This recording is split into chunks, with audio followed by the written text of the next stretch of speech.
नहीं, राधा रानी के भी माता पिता नहीं है निकुंज में। वो कभी जन्म नहीं लिया। यहां तो अवतार काल में प्रकट होती हैं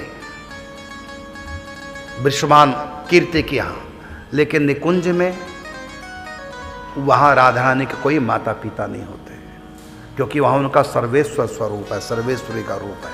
वो सबकी जननी है, सबको पैदा करने वाली है, जगत जननी है। श्री कृष्ण का वहाँ सर्वेश्वर स्वरूप है, वहाँ नंद बाबा नहीं, वहाँ श्री कृष्ण कभी अवतार नहीं लेते।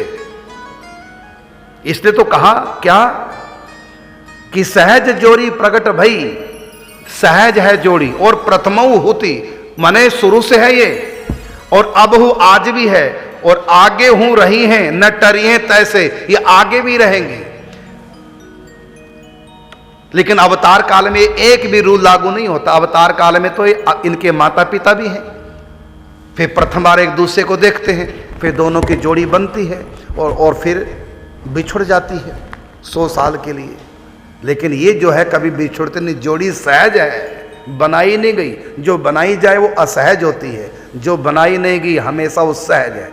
जैसे आंखों की जोड़ी, कानों की जोड़ी, यानी कि पहले अलग अलग थे कान, फिर यहां लगाए गए, फिर जोड़ी बनी। नहीं, जब से शरीर है तब से जोड़ी हैं, हाथों की जोड़ी। तो ये जोड़ी सदा से है, ये बनाई नहीं गई। यहां जितनी भी सखियां हैं, किसी के भी माता पिता नहीं, ये अनादि काल से हैं, सदा से हैं। ये कभी प्रकट नहीं होती है, सदा होती है। इसलिए निकुंज में राधा अष्टमी उत्सव तो मनाते हैं, लेकिन यहां की राधा अष्टमी मनाते हैं क्योंकि वहां तो राधा अष्टमी नहीं,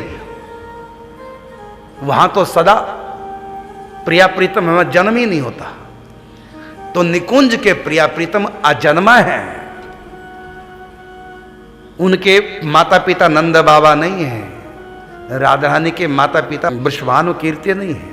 वो तो जब इस दुनिया में आती हैं तो दुनिया में जैसे जन्म लेते हैं, वो दुनिया जैसी लीला यहां आकर वो करती हैं, लेकिन निकुंज में उनका जन्म नहीं। इसलिए कहा वो अजन्मा है, अर्थात प्रथमो होती, मतलब सदा से है, अब भी है, आगे भी रही हो, न टरी हो तैसे, कभी भी